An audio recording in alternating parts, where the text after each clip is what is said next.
G'day mates, we all ready to fall a little bit further down the rabbit hole? Here we go.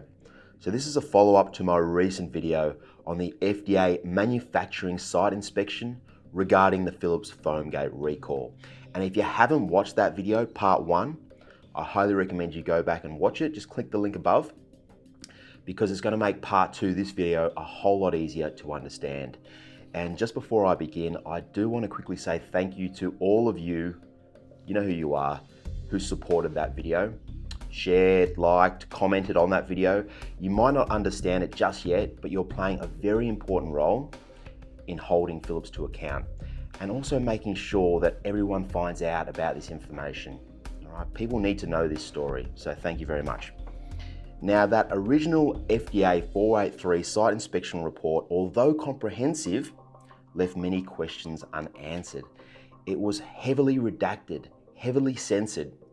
So in this video, I'm going to try and fill in the blanks, all right? Unclassify it for all of you. Now, that 28-page site inspection report exposed some horrifying truths about Philips and how they operate as a company. Their management failures, their severe lack of risk analysis, how they deal with customer complaints, those 222,000 complaints that had no follow-up, no investigation. But at this point in time, there is only one question we need an answer for, and that question is this. Is the new silicone foam found in the DS2 and that used in the recalled replacement devices, those refurbished DS1s that some of you are receiving, the same foam used in that A series, the one that failed the safety test as part of ISO 18562-2, tests for the emissions of particulate matter, and ISO 18562-3, tests for the emissions of volatile organic compounds, VOCs, from the gas pathway of a medical device. Is the same foam used across all those devices? That is the question. The stakes have never been higher. If it is the same silicone foam used in all of those devices, including the one that failed the safety tests, then they're in big trouble. It really is game over. Do not pass go. Do not collect $200. Go directly to jail. However, if somehow they did use different silicone foam in different devices, and they can prove with lab analysis, independent lab analysis, that the silicone foam is safe, then they're still screwed, but just a little less screwed, and perhaps the recall can continue as planned.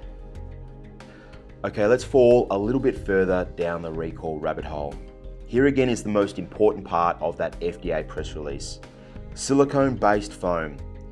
During the 2021 manufacturing facility inspection, the FDA obtained additional information not previously available to the agency regarding the silicone-based foam used in a singular, similar A-series device marketed outside the US, which failed safety tests for the release of certain chemicals of concern called volatile organic compounds.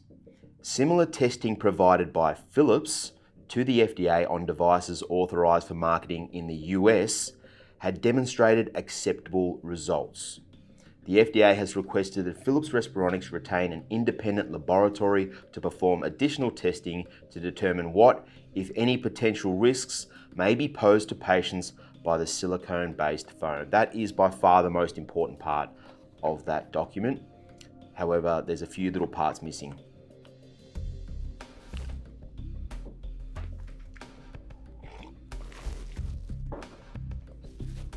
So what's clearly happened here is the FDA has approved this original recall based on safety testing performed by Philips. Philips did the test themselves. They provided the reports. Why on earth the FDA didn't request independent lab results prior to approving the recall is beyond me, especially with Philips' track record. I mean, clearly that was a big mistake. Come on. So let's talk a little bit more about this A-series device, the one that failed the safety tests, that contains the silicone foam and is not included as part of the ongoing Class 1 recall. So here in Australia, there are two A-series devices that are included in the recall. And they are the BiPAP A30 and the BiPAP A40, both released before 2015 and both with the PE-PUR foam, the bad stuff that's caused the recall. I think the FDA is referencing this device, the BiPAP A40 EFL ventilator that was released late 2020 and not included in the recall. Now, I want you all to pay really close attention to that release date. It's extremely important, as it clearly shows that the A40 EFL, that A-series device, was being manufactured at the exact same time as the DreamStation 2. So that being said, it is extremely likely that they use the same silicone foam in both devices, and if that is the case, which I believe it is, then we already have our independent safety test results. We already have them. Quote, recent test results dated 24th of August 2021 documents the A-series failed VOC testing. Compounds of concern were identified due to their carcinogenic, mutagenic properties, and patients would be exposed to high concentrations if they utilized an A-series device for sustained periods of time, night after night. If the foam is the same in the DS2, we don't need any more test results. It's game over. And the question needs to be asked, why on earth did Philips have that report on this obscure A-series device anyway? Why did they have that report there? I think perhaps Philips, who we know did the original safety tests themselves, those used to get the recall approved by the FDA in the first place, might for once in their history be doing their own risk analysis, just to make sure they weren't making the same mistake twice. But unfortunately, the test results were not what they were hoping for. And I know exactly what you're thinking. Could Philips management really be so stupid as to repeat the same mistake twice? Absofuckinglutely. You might remember in the first video, observations 7 and 8 discussed how Philips was not evaluating their raw foam suppliers. Quote, you have not established data, documentation, or written agreements that clearly describes or references the quality requirements of your raw foam supplier. All right, so just for a moment, let's all try and think like a Philips executive at one of those Foamgate meetings way back in early 2020 when they know they've got big problems.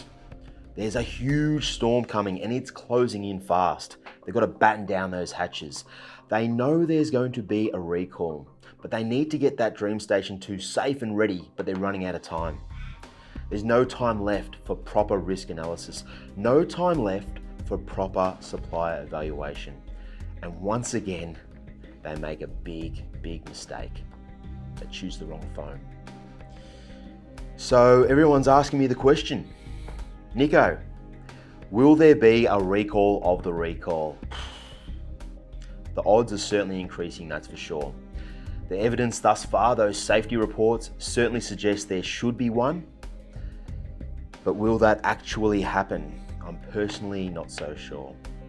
Maybe, just maybe, the FDA is giving Philips a little bit of a lifeline by asking them to obtain independent laboratory results to show that these recall replacement devices are safe. I mean, they already have those independent test results right there. They have the failed safety report. It's right there in black and white. So something just doesn't add up. Part of me thinks that perhaps Philips is just too big to fail. They're too important right now, especially during a pandemic. There's just too many people that rely on these devices. People like yourselves. All the CPAPs, all the BiPAPs, all the ventilators. And how do you go and recall all these devices again when there's no supply to replace them with? We know ResMed can't keep up. Their devices are already sold out all around the world. We know about the component shortages. We know about the supply chain issues. So I just don't know what they're going to do, but perhaps the FDA is going to do a cost-benefit analysis and potentially give Philips one more life so they can continue playing the game. Until next time, guys, look after your mates and I'll see you soon. Bye for now.